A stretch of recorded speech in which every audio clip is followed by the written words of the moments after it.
அமைச்சாதான் நாடும் நாட்டு மக்களும் நிம்மதியாக 2021 ஆண்டு நடைபெற்ற சட்டமன்ற தேர்தலில் மாபெரும் வெற்றியை தந்து நம்முடைய திராவிட மாடல் ஆட்சியை உருவாக்கினாங்க. மக்களான நீங்க எங்க மேல வச்ச நம்பிக்கைய நாளும் காப்பாற்றி இந்தியாவே திரும்பி பார்க்கிற திட்டங்களை செயல்படுத்திக்கிட்டு வரோம். கலைஞர் மகளிர் உரிமை திட்டம், விடியல் பயணம், முதலமைச்சரின் காலை உணவு திட்டம், புதுமை பெண் திட்டம், தமிழ் புதல்வன் திட்டம், இல்லம் தேடி கல்வி, மக்களை தேடி மருத்துவம், நான் முதல்வன், இன்னுயிர் காப்போம், நம்மை காக்கும் 48, இதயம் காப்போம், பாதம் பாதுகாப்போம், முதல்வர் மருந்தகம், தோழி விடுதி, கலைஞர் கனவு, பாட்டாளிகள், தொழில் முனைவோர், முதியோர், எல்லா தரப்பு மக்களுக்குமான ஆட்சியை நடத்திட்டு வரோம். குழந்தைகள், பள்ளி கல்லூரி மாணவர்கள், இளைஞர்கள், மகளிர், உழவர்கள், பாட்டாளிகள், தொழில் முனைவோர், முதியோர், எல்லா தரப்பு மக்களுக்குமான ஆட்சியை நடத்திட்டு வரோம். நம்ம மாநிலத்துடைய வளர்ச்சியை பற்றி உங்க முதலமைச்சரான நான் பெருமையாக சொல்றதை விட ஒன்றிய அரசு சொல்லியிருக்கு. ஒன்றிய அரசு வெளியிடுகிற எல்லா ஆய்வறிக்கைகளிலும் புள்ளி விவரங்களிலும் தமிழ்நாடு தான் முன்னணி மாநிலமாக இருக்கு. அதனாலதான் நம்முடைய திட்டங்களை பிற மாநிலங்களும் தங்களுடைய மாநிலங்களுக்கு எடுத்துட்டு போறாங்க. தமிழ்நாடு வளர்ச்சி பாதையில மீண்டும் நடைபோடுது. ஒரு மாநில அரசு சிறப்பா செயல்பட்டு நாட்டுக்கு எடுத்துக்காட்டா இருக்குன்னா அந்த மாநிலத்துக்கு துணை நிற்க வேண்டிய ஒன்றிய அரசோட கடமை என்ற பொறாமை உணர்வோடும் நம்முடைய செயல் திட்டங்களுக்கு திமுக அரசு தடையா இருக்க, தமிழ்நாட்டுக்கும் தமிழர்களுக்கும் காவல் அரணா இருக்கேன்னு என்ற எரிச்சலோடும் எப்படியெல்லாம் இடைஞ்சல் தர முடியுமோ, எந்த வகையிலெல்லாம் தடை கருக்களை போட முடியுமோ, எதையெல்லாம் செஞ்சு நம்மோட நிம்மதியை கெடுக்க முடியுமோ அதையெல்லாம் முன்வந்து செய்யறாங்க. சிறுமைப்படுத்த நினைக்கிறாங்க. நம்மோட உரிமைகளை பறிக்கிறதையும் தமிழ்நாடு கொச்சைப்படுத்துறதையும் நம்மால் அமைதியா பார்த்துட்டு இருக்க முடியுமா? ஆட்சி பொறுப்பில் இருக்குங்கிறதுக்காக, பதவி சுகத்துக்காக ஒன்றிய அரசு கிட்ட பணிஞ்சு போற முதுகெலும்பு இல்லாத அடிமை கூட்டம் இல்ல நாம். சுயமரியாதையும் இனமான உணர்வும் உள்ள திராவிட முன்னேற்ற கழகம் ஒன்றிய அரசோட எதாச்சத்துக்கு எதிராக போராடுகிற திமுகவோட போராட்ட குணத்தை பார்க்க வேண்டிய நிலையை உருவாக்கி இருக்கிறாங்க. இன்னைக்கு தமிழ்நாடு முழுக்க ஒன்றிய பாஜக அரசை கண்டிச்சு தமிழ்நாடு போராடும், தமிழ்நாடு வெல்லுங்கிற கண்டன பொதுக்கூட்டங்களை நாம நடத்திக்கிட்டு இருக்கிறோம். நம்மை பொறுத்த வரைக்கும் ஆளுங்கட்சியாக இருந்தாலும் எதிர்கட்சியாக இருந்தாலும் சட்டமன்றம், நாடாளுமன்றம், மக்கள் மன்றம் என்னைக்கு மக்களுக்கான குரலா ஒழிப்போம்.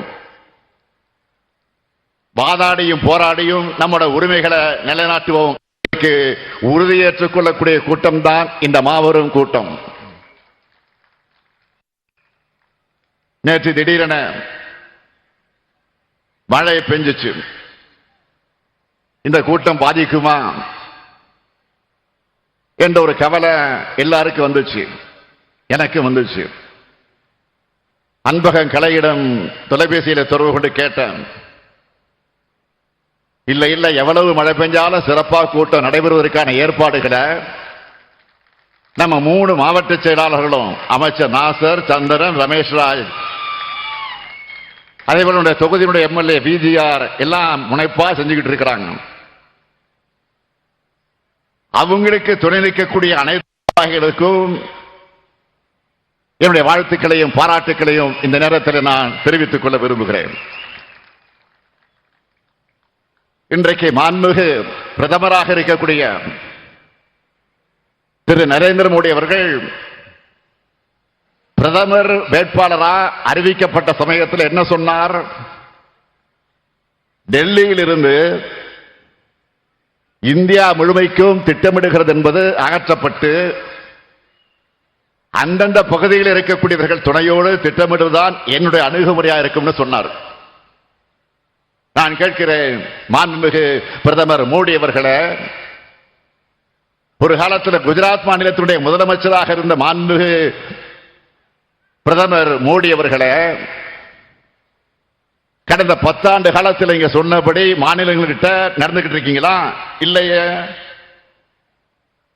அதுக்கு மாறா உங்களுடைய செயல்பாடுகளும் உங்கள் அமைச்சரோட அணுகுமுறையும் எப்படி இருக்கு? மாநிலங்களை எப்படி அழிக்கிறது, எப்படி ஒழிக்கிறது, மாநில உரிமைகளை எப்படி பறிக்கிறது, எப்படி சிதைக்கிறதுன்னு சர்வாதிகார எண்ணமா தான் இருக்கு. நான் பிரதமரான மாநிலங்களுக்கு முக்கியத்துவம் தருவேன்னு சொன்னீங்களா? அப்படி மாநிலங்களுக்கு முக்கியத்துவம் கொடுத்து கூட்டாட்சி ஜனநாயகத்துக்கு மதிப்பளிச்சு நீங்க செயல்படுத்தின செயல்கள் என்ன? அதுதான் என்னுடைய கேள்வி. பிரதமராகும் போது நீங்க சொன்னது மறுபடியும் உங்களுக்கு நான் நினைவுபடுத்த விரும்புகிறேன். மாநில அரசுகள் டெல்லிக்கு காவடி தூக்குகிற நிலைமையை மாற்றி பிரதமர் சொல்லுகிறார், பிரதமராக ஆவதற்கு முன்பு சொல்லுகிறார், மாநில அரசுகள் டெல்லிக்கு காவடி தூக்குகிற நிலைமையை மாற்றி அதிகார பகிர்வுக்கு வழிகாட்டுவதுதான் என்ற அணுகுமுறையாக இருக்கும். மாநில முதலமைச்சரா நான் அடைஞ்ச 12 ஆண்டு கால அனுபவத்தோட தேசிய தலைமையை ஏற்கிறதால மாநிலங்களுடைய பிரச்சனையும் எனக்கு தெரியும்,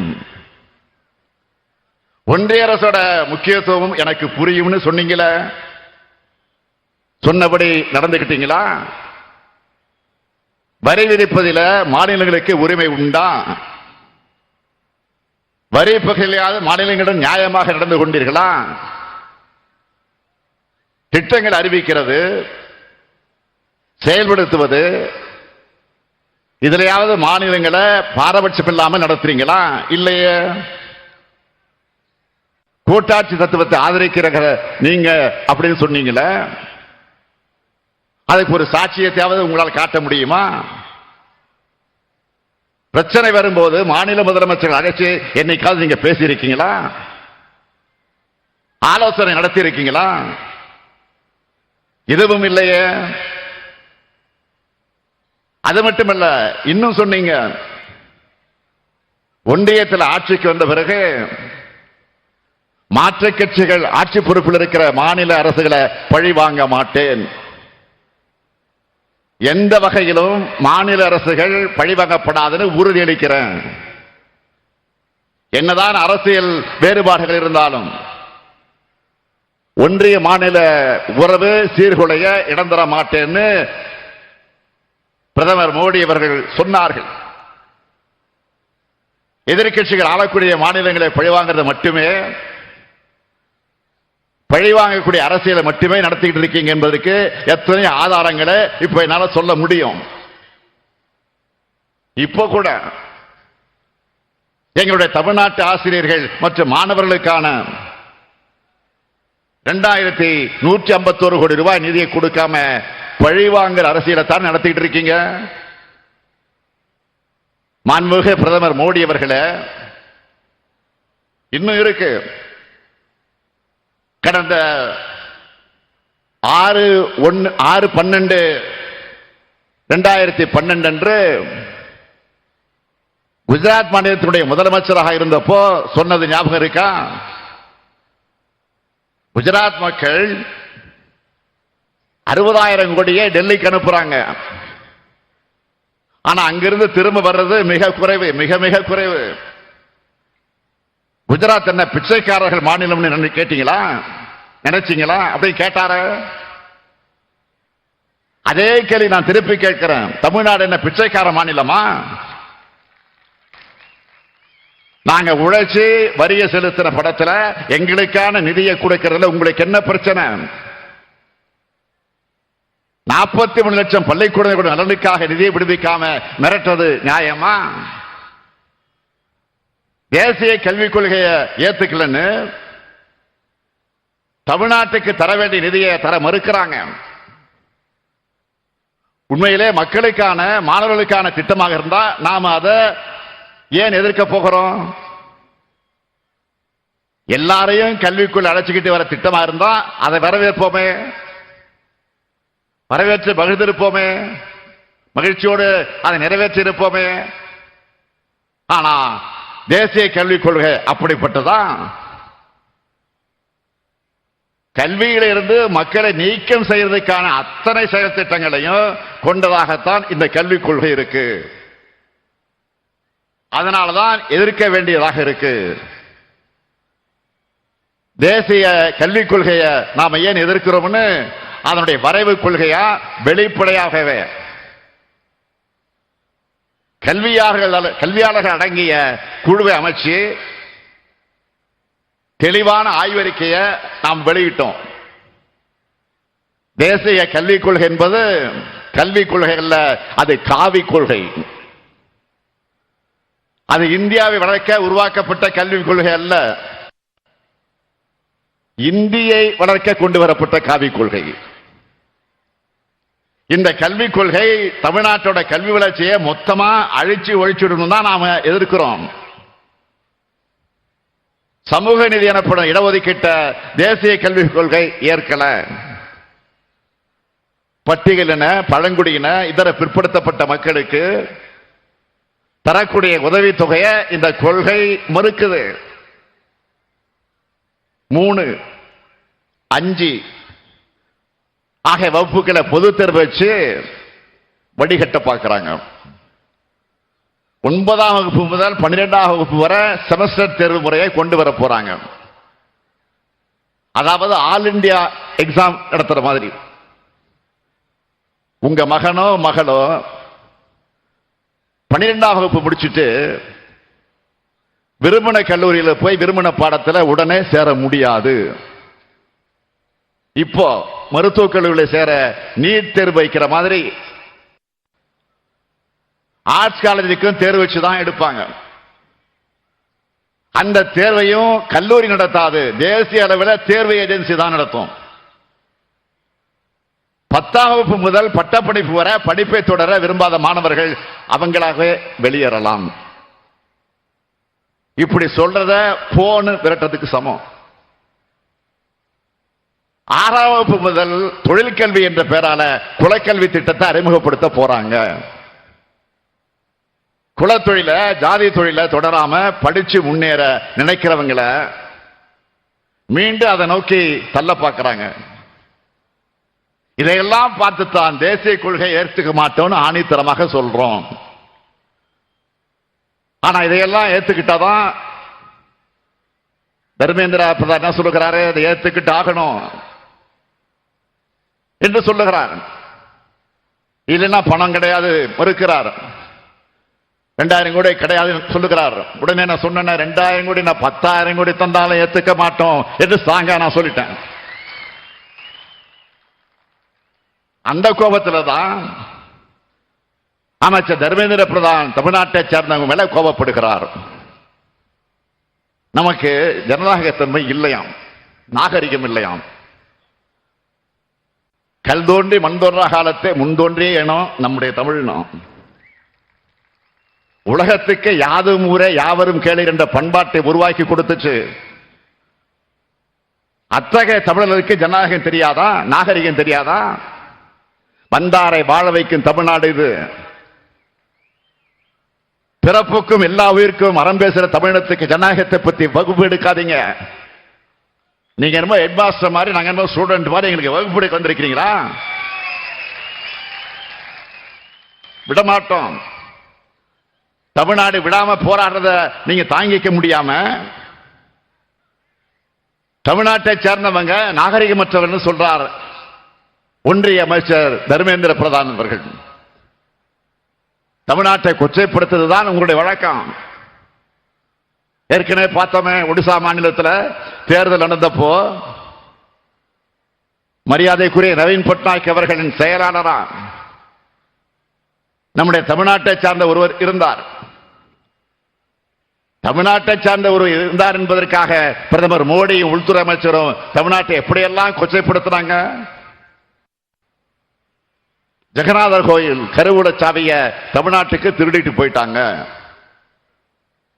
நாங்க ஆட்சிக்கு வந்ததும் அந்த கருவூல சாவியை தொடர்பான விசாரணை அறிக்கையை பொதுவில் வெளியிடுவோம் அப்படின்னு பேசினாங்களா இல்லையா? ஜெகநாதர் கோயில் கருவூல சாவிக்கு தமிழ்நாட்டுக்கு என்ன சம்பந்தம்? பிரதமர் உள்துறை அமைச்சர் செஞ்சது எவ்வளவு பெரிய அவதூறு. அங்க ஆட்சி மாற்றம் நடந்து பாஜக ஆட்சிக்கு வந்து 5 மாசம் ஆச்சு. கருவூலச்சாவி எங்கன்னு ஒடிசா மாநிலத்தினுடைய எம்பி ஒருவர் நாடாளுமன்றத்தில் பேசி இருக்கிறார்.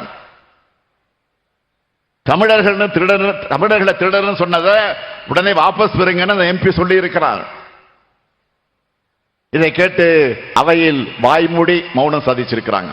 இதுதான் அநாகரிகம்.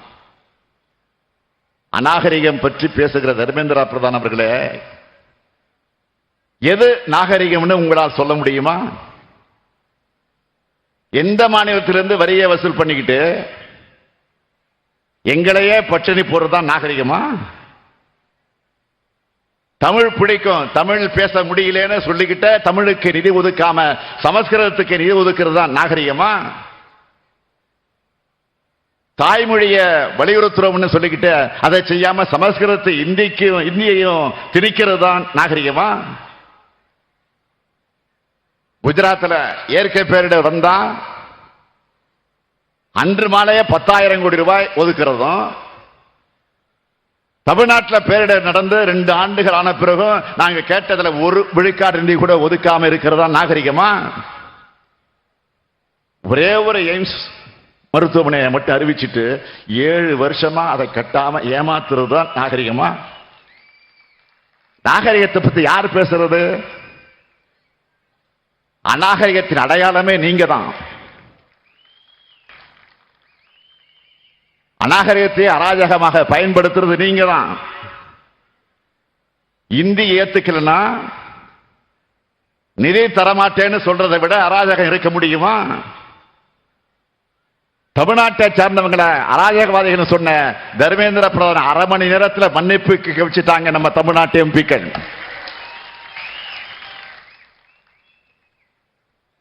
இந்த போர்க்குணத்தை அவங்களா தாங்கிக் கொள்ள முடியல.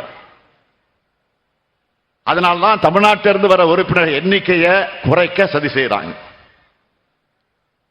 தொகுதி மறுசீரமைப்பு எனும் கத்தி தென்னிந்தியாவுடைய தலைக்கு மேல தொங்கிக்கிட்டு இருக்கு. இதனால தமிழ்நாடு கடுமையா பாதிக்கப்பட்டிருக்கு. தமிழ்நாட்டில் இப்போ 39 மக்களவை தொகுதிகள் இருக்கு. பாண்டிச்சேரி 1, அது 40, அது வேற. தமிழ்நாட்டில் 39. இதை குறைக்கிற அபாயம் நெருங்கிக்கிட்டு இருக்கு. பொதுவா மக்கள் தொகை வச்சுதான் தொகுதி மறுசீரமைப்பு செய்யப்படுது. மக்கள் தொகை குறைவா இருக்கிறதுனால நாடாளுமன்ற தொகுதி எண்ணிக்கையும் குறையும். தமிழ்நாடு மொத்தமா 8 மக்களவை இடங்களை இழக்கும்னு தெரியுது.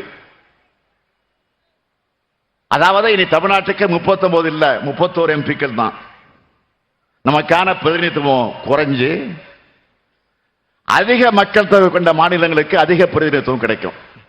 வட மாநில பகுதிக்கு தமிழ்நாட்டினுடைய குரல் நசுக்கப்படும்.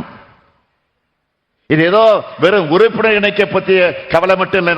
நமக்கு நம்ம மாநிலத்துடைய உரிமையை சார்ந்தது. இதை வச்சு அனைத்து கட்சி கூட்டத்தை நாம் கூட்டினோம். பாஜக நீங்களாக, ஒரு உதிரி கட்சிகள் நீங்களாக, மற்ற கட்சிகள் எல்லாம் வருகை தந்து நம்முடைய கருத்துக்களுக்கு வலு சேர்த்தாங்க. இது தமிழ்நாட்டுடைய பிரச்சனை மட்டுமல்ல, தென் மாநிலங்களின் பிரச்சனை என்ற காரணத்தால் இன்னும் சில மாநிலங்களும் இதனால் பாதிக்கப்படும். ஆகவே எல்லோரையும் ஒன்று சேர்க்கிற முயற்சிகளை இறங்கி இருக்கிறோம்.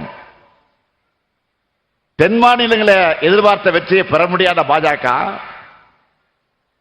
வட மாநிலங்களை பெறக்கூடிய அந்த வெற்றியை வச்சு ஆட்சியை தக்க வச்சுக்கலான்னு பார்க்குது.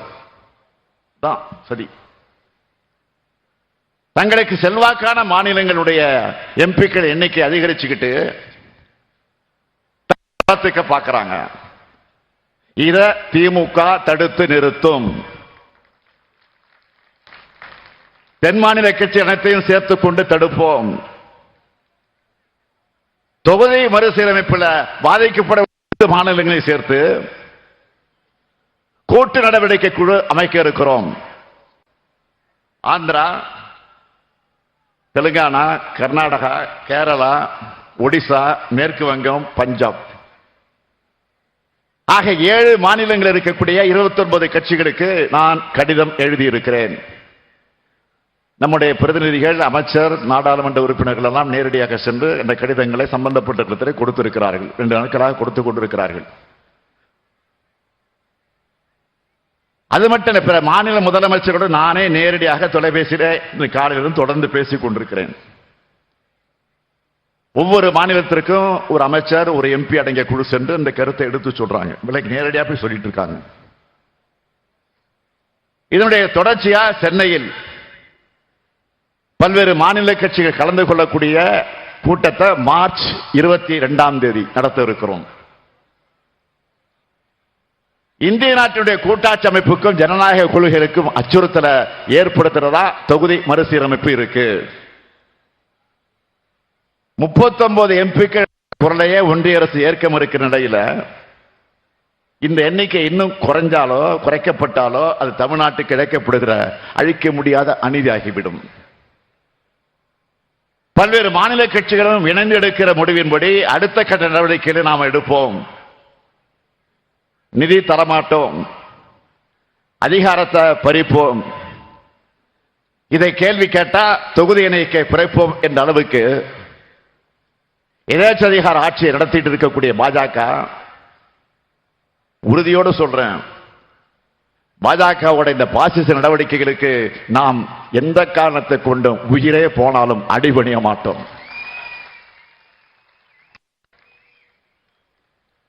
பாஜகவுடைய பாசிச நடவடிக்கைகளுக்கு எதிராக ஒட்டுமொத்தமா இந்தியாவை திரட்டுவோம். பாஜகவின் ஆதிக்கவாதி சாதிய சிந்தனை நம்ம மக்களுடைய சமூக நீதியை மறுக்குது. பாஜகவின் சர்வாதிகார சிந்தனை நம்மளை போன்ற மாநிலங்களோட சுயாட்சி தன்மையை நொறுக்குது. பாஜகவுடைய மதவாத சிந்தனை இந்த நாட்டின் மதச்சார்பற்ற தன்மையை சிதைக்குது. பாஜகவுடைய எதேச்ச எண்ணம் கூட்டாட்சி தத்துவத்தை ஒழிக்க பார்க்குது.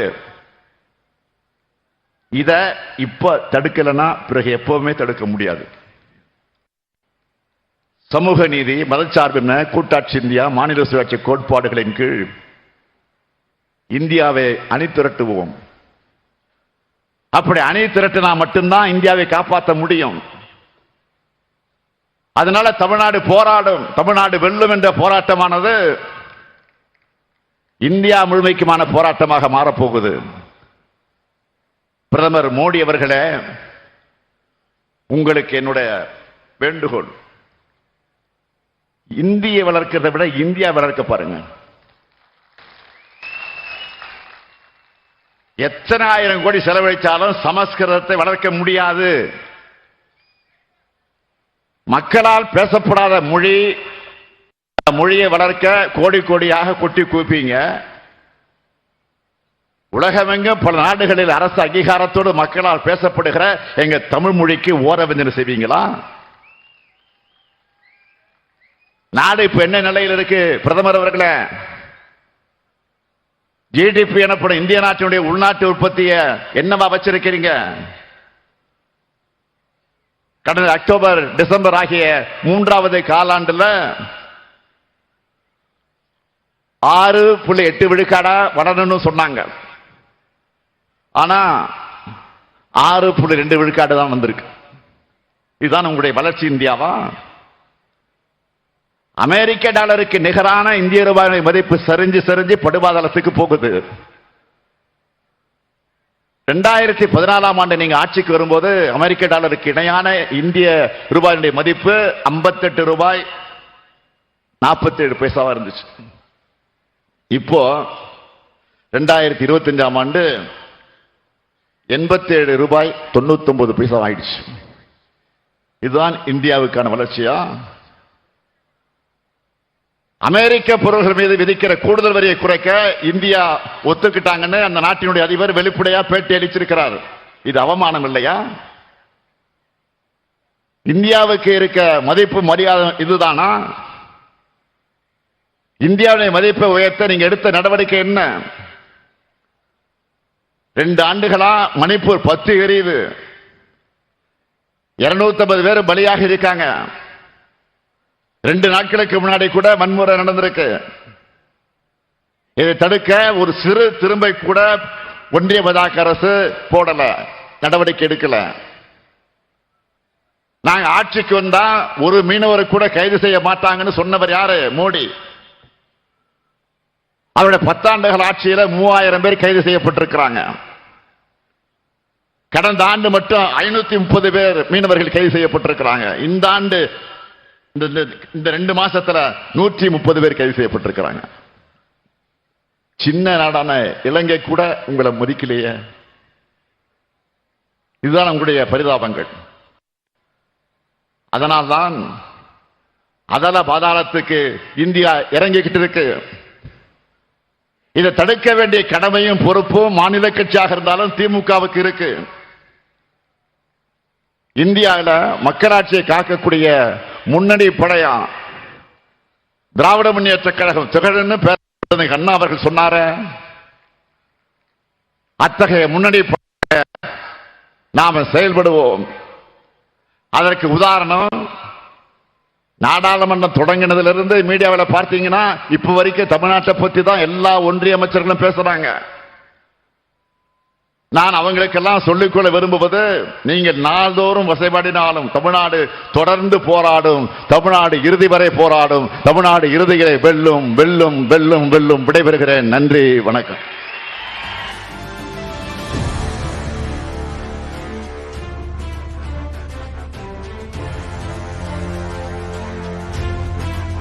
தொகுதி மறு வரையறை, மும்மொழி கொள்கைக்கு எதிர்ப்பு உள்ளிட்ட பல்வேறு காரணங்களை முன்வைத்து தற்போது திருவள்ளூர் மாவட்டம் திருப்பாச்சூரில் நடைபெற்ற பொதுக்கூட்டத்தில் முதலமைச்சர் மு.க.ஸ்டாலின் உரையாற்றினார்.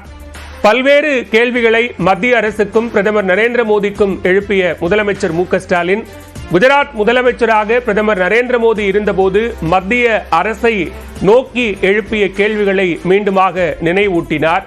ஒரு மாநில உரிமைக்காக குஜராத் முதலமைச்சராக மோடி இருந்தபோது எழுப்பிய கேள்விகளை நினைவூட்டிய முதலமைச்சர் மு.க.ஸ்டாலின் தற்போது பிரதமராக ஆன பிறகு ஏன் மாநிலங்களை வஞ்சிக்கிறீர்கள் என்கிற கேள்வியையும் முன்வைத்திருந்தார்.